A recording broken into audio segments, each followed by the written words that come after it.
Left to our own devices, how is it that we men can survive on pizza and an entertainment center built from cinder blocks and 2x4s so long as there's a high-def TV sitting on top of those 2x4s? Don't you look at me during this whole segment. That's funny. In his new book, The Ultimate Bachelor's Guide, comedian Ward Anderson ponders this and many more manly questions.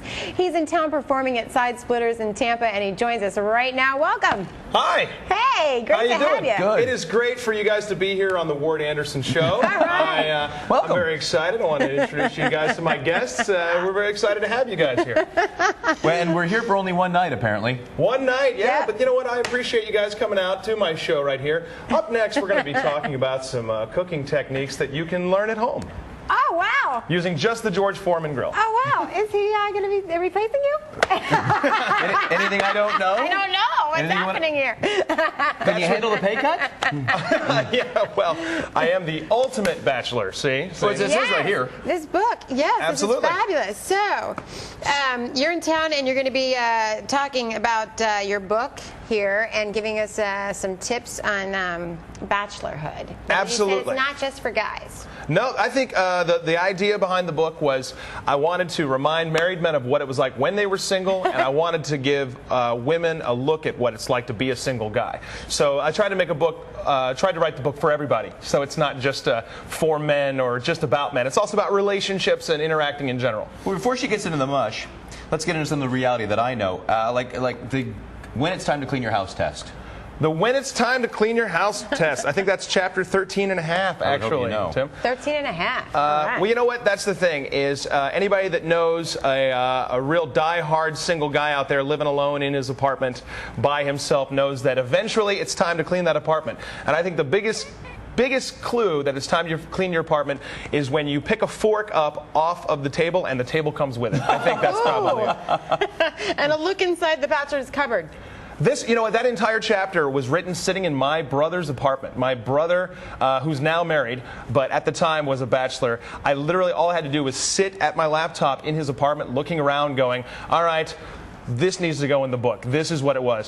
When you look around a guy's apartment and you see fast food bags that are advertising movies that are now out on DVD, that's when you know that it's probably time to, you know, maybe pick up around the place a little bit. Oh, yeah. Okay, now this one I love. Married men versus single men, comparing the day.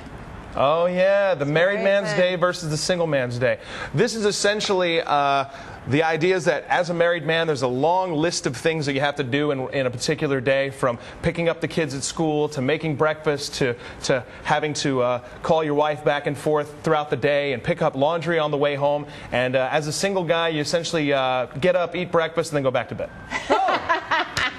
Kind of like your day, Tim. I kind of wish. I mean, single guy or not, I'm not really living that lifestyle. But aren't you waiting now? You're going out to LA, right? Someday, That's yeah. the big move, right? Someday. Yeah. Someday. That'd be exciting. That'd be great, wouldn't it? And so you're from Toronto? I'm from Atlanta. I live in Toronto now. Did you escape with your child? And no, that's a different segment. So what I just wanted the free healthcare.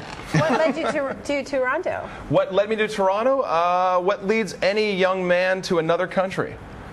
A girl? A girl, yeah. So your house is clean now and you have food? Exactly. Yeah, still technically a bachelor, but yeah. So I followed my girlfriend up there.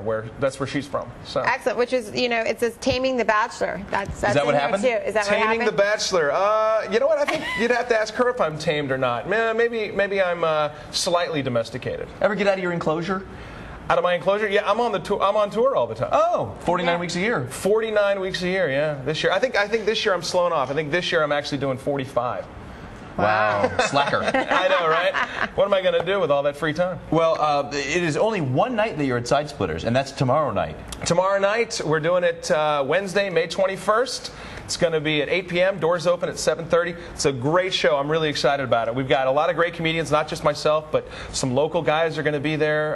It's really great. Side Splitters has put together a great show. It's a wonderful club. If I tell people everywhere, if you've never been, you've got to go check out the club. It is really the best comedy that the Tampa area has to offer. It's Well, you've got this book available on your website at wardanderson.net. You've got another book coming out shortly, Four Wheels and a Microphone, about road stories, and definitely go out and check out Ward's show tomorrow night. Thanks so much for joining us Thank today. you for having me, guys. We'll do it again sometime. Absolutely. Do you read this, or Michelle, we'll you go be back to right work? back.